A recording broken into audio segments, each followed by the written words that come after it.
I like my peace. It's why I moved to Oak Hill Estates in the first place. A gated community with manicured lawns, HOA newsletters printed on cream linen paper, and neighbors who wave but don't ask questions.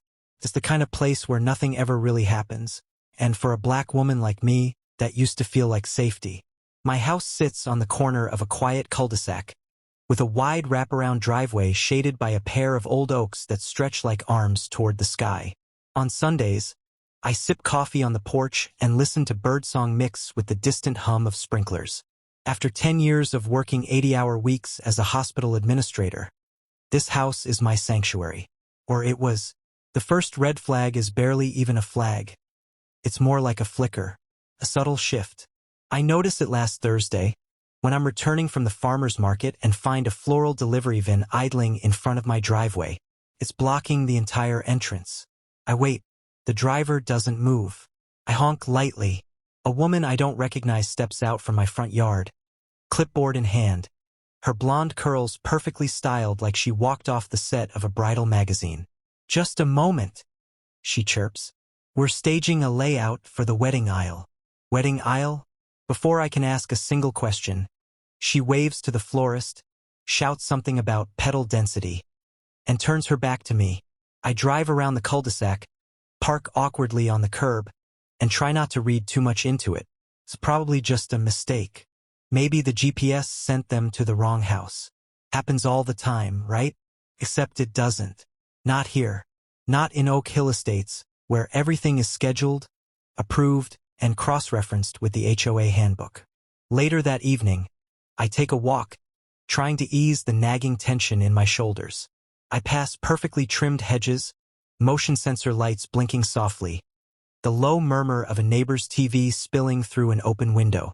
At the end of the block, I see a group of women gathered in front of the Sanderson house, my next-door neighbor's place. One of them is the same woman from earlier, still clutching her clipboard like it's a badge of honor. She's laughing loudly, gesturing toward my property. "That wide turn is just perfect," she says. "It'll make the bride's entrance absolutely breathtaking." My chest tightens. I walk a little slower, trying not to be obvious. A second woman speaks. "Should we ask the homeowner?" Clipboard lady scoffs. "She's hardly ever home. And honestly, what's she going to say? It's just a driveway."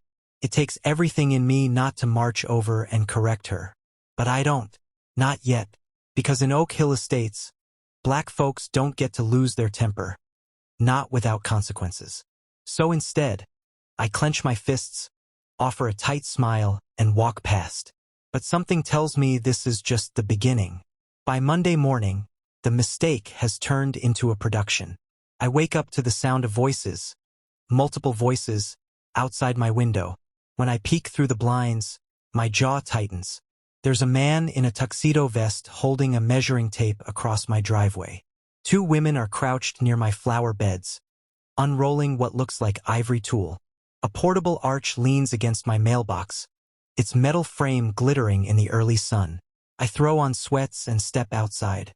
"Excuse me," heads turn. Clipboard lady, now wearing a pale pink power suit, plasters on a dazzling smile.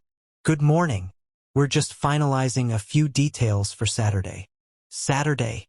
The wedding," she says, like it's the most obvious thing in the world. "It's going to be magical. We're so grateful for your contribution." I blink. "I didn't agree to contribute anything." She laughs, light and practiced. "Oh, don't worry. The HOA approved everything. You're just adjacent to the Sandersons, and your driveway happens to give us the perfect layout for the ceremony aisle. It'll only be a few hours." I look down at the chalk markings along my concrete. My tulips have been trampled. "I didn't approve this," I repeat, louder this time. Clipboard lady's smile twitches. Just slightly. "Well," she says, eyes narrowing just a touch. "Perhaps there was some miscommunication. I'll have a word with the HOA liaison. I'm sure they'll reach out." She spins on her heels and walks off like the conversation never happened. I stand there, stunned. By lunchtime, flyers are taped to light posts around the neighborhood. White cardstock with cursive gold lettering. "You're invited. A celebration of love hosted at the Sanderson residence." April 15th. Ceremony begins at 4 p.m. Reception to follow. A map is included. My driveway is marked with a pink arrow and the words, Bridal Entrance. I go inside and call the HOA. Voicemail. I try the Sandersons next. No answer. My gut twists. The Sandersons, like many in Oak Hill, have always been polite, but distant. They wave, smile, but they've never bothered to learn my name. I've lived here 5 years. They still call me ma'am. The worst part? There's a sick familiarity to all of this. The assumption, the entitlement, the way my space is treated like a blank canvas for someone else's dream. It's not a wedding. It's colonization with tool. That night, I scroll through the neighborhood Facebook group. One thread is already blowing up. Can't wait for the Sanderson wedding. It's going to be gorgeous. Using the neighbor's driveway is genius. So aesthetic. I hope she doesn't cause drama. You know how some people get territorial. I don't need a mirror to know who some people means. I slam my laptop shut. Something is very wrong here. And if the HOA's involved, I'm not just fighting one bride. I'm fighting the system she thinks protects her.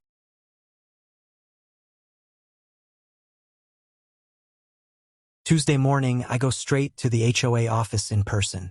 Oak Hill's HOA building is designed to intimidate: glass doors, stone pillars, marble floors.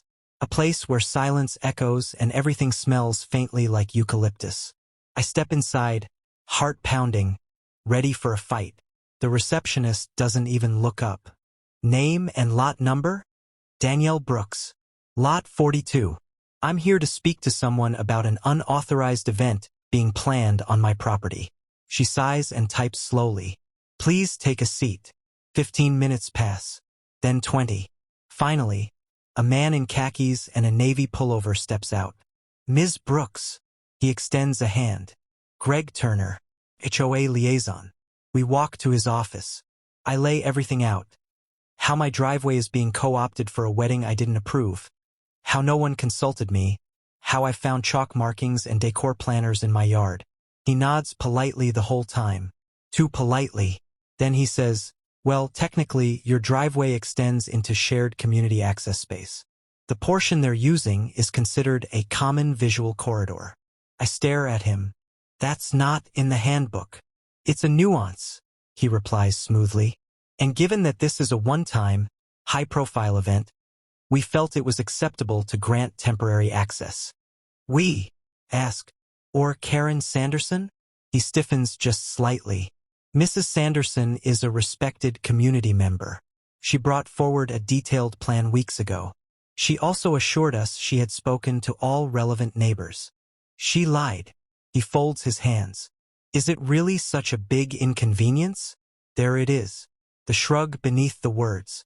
The suggestion that I'm being difficult. That I should just let it go for the greater good. For the white good. I leave seething.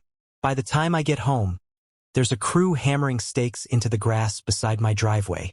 This is private property. I yell. You have no right to be here. One guy shrugs. We were told it was fine. By Karen, no doubt. That evening, I start filming. I record the chalk markings, the workers setting up, the flower petals being dumped in boxes labeled Bridal March Prep.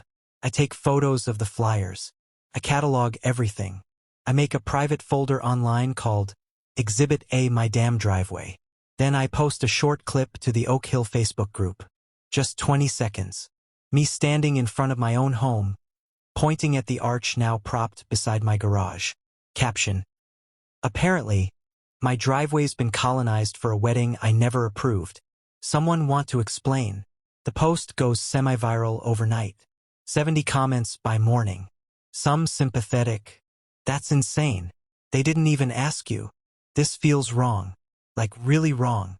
Others not so much. It's one day. Why make a fuss? Sounds like someone's jealous. You people always have a problem with something. You people. There it is. The mask slipping. Wednesday afternoon, I get a knock on the door. Karen herself. Dressed like she walked off the set of The Real Housewives of Entitlement. Flowing white linen, designer sunglasses, and that same damn clipboard. I just wanted to clear the air. she coos. It's really unfortunate that you felt excluded. But I promise, it was never meant to be personal. You lied, I say flatly, to the HOA, to the workers, to everyone. She smiles like I've complimented her. Sometimes you have to frame the truth in ways people understand. I mean, honestly, what harm is a few hours going to do? You're not using my driveway. Her tone shifts just slightly. Well, Danielle, this neighborhood thrives on harmony. It's not really in the spirit of Oak Hill to be so combative. There's that threat, dressed in pastels and pleasantries. And you know, she adds, the HOA has ways of dealing with disruption. She walks away before I can respond. Like the conversation's over. Like I don't exist. But I do exist. And I'm done being polite. That night, I email my footage and photos to a local reporter I know from a community equity panel. Subject line, white entitlement in Oak Hill, a driveway wedding I never agreed to. I don't know if she'll bite. But I do know the world loves a good wedding scandal. And I'm about to make this one unmissable. Saturday, wedding day. Oak Hill Estates has never looked whiter. Matching ivory ribbons are tied to every lamppost. Guests in pastel linens stroll across lawns with champagne flutes in hand. A harpist plucks softly near the Sandersons' hydrangea bush. And right there, center stage. My driveway has been transformed into a bridal aisle lined with white rose petals and gold-accented chairs. And no one asked me. Not once. I watch from my living room window as the scene unfolds like a Hallmark movie with a sinister twist. My mailbox has been draped in silk. A reserved for bridal procession sign sits crooked in front of my garage. My own trash bins have been moved to make way for some makeshift runway carpet. They really thought I'd stay silent. At exactly 3:45 p.m., Karen appears. She's dressed in a gown so white it practically glows. Lace sleeves, train trailing behind her like royalty. She looks serene, smug, radiant in her entitlement. She basks in it. Her bridesmaids fluff the dress, straighten the veil. She pauses dramatically at the edge of my driveway, waiting for her cue. Then she sees me. I step outside, calm and deliberate, dressed in black from head to toe. Not because it's a funeral, though for her delusions it might as well be, but because I know contrast photographs better. She forces a smile. Danielle, you look prepared. I am, I say, holding up my phone. Hope you are too. She glances at the guests behind her. The photographers, the small drone humming above, no doubt capturing aerial footage of the grand moment. You've made yourself very clear, she says, voice dropping. But if you think you're going to ruin this day, I don't have to ruin anything. I cut in. You've done that all by yourself. Legally, she snaps. We're allowed to use the easement. Greg from the HOA confirmed it. So unless you want to start a legal battle you can't afford. I spoke with a lawyer. I say, watching her freeze for half a second. Turns out your easement claim doesn't apply to private residential driveways that aren't shared. Mine isn't. It's fully deeded. The chalk lines? The staging? That's trespassing. I pull out a folded paper from my pocket. Here's a copy of my deed. And here's a cease and desist order I emailed to both you and the HOA yesterday morning. She blinks. You're bluffing. Am I? I nod toward the end of the street. Ask the sheriff. A county patrol car creeps around the corner, slow and unmistakable. Two deputies step out, hands resting casually on their belts. One of them already has a clipboard in hand. Karen's jaw tightens. This is harassment. No, I say, still calm.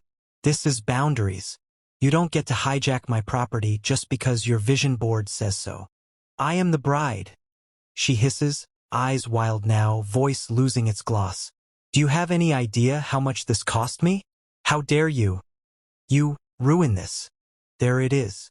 That final crack in her porcelain. You mean how dare I not stay in my place? I ask quietly. The deputy approaches. Ma'am, he says to Karen, you're going to need to clear off this property. This driveway is not part of the approved event space, and you've been served a formal notice. She turns red, then pale. Guests start to murmur. But the HO, we've spoken with them. They're now aware they overstepped their authority. He replies. This isn't negotiable. The harpist stops playing. A gust of wind sends rose petals scattering down the street. Karen stands there, veil fluttering, guests staring, cameras rolling. Unless you want to be escorted off, I suggest you move the arch, the deputy adds. Karen turns to me, eyes glassy. You'll regret this, she whispers. I smile. No, Karen, I'll remember it, and so will everyone else. From behind me, a voice calls out. Miss Brooks, over here. It's the local reporter I emailed. She's already rolling footage. A second camera guy stands beside her, recording everything. Karen's humiliation is now officially public record. And I haven't even started the sprinklers yet. I walk back up my driveway slowly, savoring the silence that follows Karen's humiliation. The harpist is packing up. The photographer stops snapping. Guests murmur among themselves, some already turning toward their cars in awkward retreat. A few glance up at me, eyes darting with guilt or curiosity or both. Karen stays frozen like a cracked statue in chiffon. And then she snaps. This is a hate crime, she shrieks. You're targeting me. This is supposed to be my special day. The camera from the local reporter catches every second as she storms past the deputies, throws off her veil, and marches toward me. You've had a problem with me since I moved in, Danielle? She spits, jabbing a finger in my direction. You don't belong here. You never did. Gasps ripple from the few remaining guests. That mask she wears so well? Gone. Thank you, I say, pulling my phone from my pocket. Say that a little louder for the microphone, because what Karen doesn't know is that I've already sent everything to the local news station. My footage, screenshots from the Oak Hill Facebook group, her flyer with my driveway labeled Bridal Entrance, the voicemail she left me 2 nights ago, warning I'd regret making noise. But the cherry on top, Mr. Alvarez. He lives 3 houses down, retired Navy vet, keeps to himself. But he has something Karen didn't count on. Home security cameras. At that very moment, he steps out of his house, phone in hand, and crosses the street toward the reporters. I've got something you'll want to see, he says calmly. Footage from Wednesday night. Shows her. He nods toward Karen. Trespassing after dark. Marking up Danielle's driveway herself. Karen whirls. That's not true. He's lying. He's always had a thing against me. I don't even know your last name, Alvarez replies, unbothered. The deputy takes the phone, watches the clip, and whistles under his breath. Well, the second officer speaks into his radio. Dispatch, we've got confirmed trespassing and property defacement. Suspect is on scene. Karen stares, trembling. You can't do this. This is my neighborhood. No, I say quietly. It's ours. You just treat it like your personal stage. From the corner of my eye, I catch the HOA rep, Greg, arriving, clearly flustered. He jogs toward the scene, already sweating through his button-down shirt. What is going on here? Karen called me. She said a lot of things. I cut in, including that you approved her event on my property without verifying the easement boundaries. Greg blinks. It was a misunderstanding. She forged the approval, used an outdated plat map and presented it as current. You didn't check. That's negligence. He goes pale. We can resolve this privately. Oh, don't worry, I say. I've already looped in legal counsel, and you'll be hearing from the Neighborhood Equity Task Force. Remember that DI committee you ignored for 3 months straight? They've got questions. A guest stumbles away from the crowd, mumbling into her phone. Another snaps photos of the confrontation, no doubt preparing a juicy exclusive for her followers. Karen looks around, suddenly realizing the tide has turned. Her dream wedding has transformed into a public scandal, and she's the villain. I just wanted something beautiful, she whimpers, voice cracking. And you could have had it, I reply, if you just asked. If you treated me like a neighbor instead of a nuisance. She slumps onto the edge of the sidewalk, veil dragging in the dirt. Someone whispers, "This is a mess behind me." Then, PSSSSHHHH, the sprinklers turn on. Right on cue, a coordinated stream of water erupts from my lawn system, arcing over the now empty aisle chairs, soaking the satin sashes and carefully placed rose petals. One sprinkler hits the reserved for bridal procession sign dead center, knocking it sideways into the mud. And from my open garage, the pulsing, thunderous sound of death metal erupts. I rigged the Bluetooth speakers last night, volume at full blast. The deep growl of guitars and guttural vocals pour into the air like a war cry. Karen screams and scrambles to her feet, soaked, mascara streaking down her face like melting ink. A reporter laughs, not kindly, and someone in the distance claps. Loud, deliberate. More people join in, one by one. Not for her. For me. For standing up. For saying no. For not letting the quiet, insidious racism of entitlement swallow my dignity. Karen tries to run, but one of the deputies stops her. Not so fast. You're not going anywhere until we finish the report. Her mouth opens, closes. For the first time all week, Karen Sanderson has nothing to say.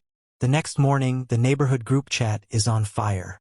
Screenshots, memes, video clips.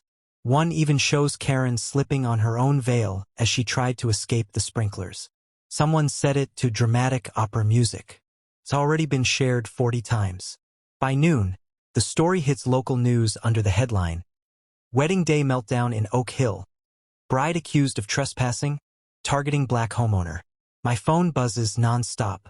Messages from people who never gave me the time of day.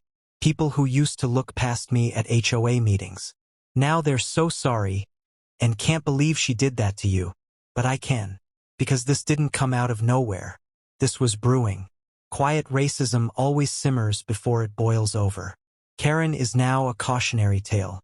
The HOA released a formal apology, citing a lapse in oversight and internal bias. Greg resigned. The Equity Task Force has suddenly been fast-tracked and given voting power. Funny how that works when the world's watching. And Karen? She was escorted off my property, cited for trespassing, and slapped with a fine for unpermitted use of private land. Her wedding vendors have refused full refunds, citing breach of contract. Her now husband, well, ex, posted a TikTok statement announcing they've annulled the marriage. Apparently, being publicly exposed as a racist bridezilla wasn't on his vision board. Justice tastes like warm coffee on a quiet Sunday. I sit on my porch, wrapped in a blanket, the early morning sun soft against my skin. The petals are gone. The ribbons, removed. My driveway is mine again. Just cracked concrete and familiar oil stains. Peace. Hey, Danielle. A voice calls from across the street. It's the Sandersons' next-door neighbor, Mrs. Lee. Korean-American. Always polite. Always distant. But today, she crosses the street with a small tray in her hands. "I made this for you," she says. "Hijacked, Korean sweet pancakes." I never said anything before.